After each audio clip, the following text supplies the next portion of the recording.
మీకు విషయం తెలుసా? 1 కొరింథీ 6:19 చూడండి. నీ దేహము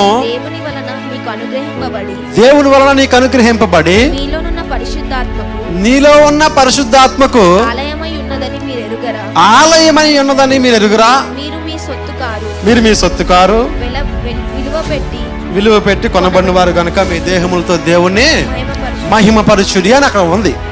విషయం ఏంటంటే, మన దేహము దేవుని చేత అనుగ్రహించబడింది. ఈ దేహం అంటే పరిశుద్ధాత్మకి ఏంటి? ఆలయం అంట. మరి నువ్వు ఆత్మ చేత నింపబడకపోతే, పరిశుద్ధాత్మ నీలో లేకపోతే, దేవుడు లేని ఆలయము నీ శరీరం. అంతే కదా దాని అర్థం. ఈ దేహము ఆయనకి ఆలయం అయినప్పుడు ఆలయంలో దేవుడు ఉండాలా లేదా? మరి పరిశుద్ధాత్మతో నువ్వు నింపబడకపోతే పరిశుద్ధాత్మ నీలోకి రాలేదని అర్థం. నీ దానికి రాలేదని అంటే నీ దేవాలయము కొట్టుదే. ఏంటంటే ఖాళీ. ఇప్పుడు చెప్పండి, పరిశుద్ధాత్మ నీలోకి రావాలా వద్దా?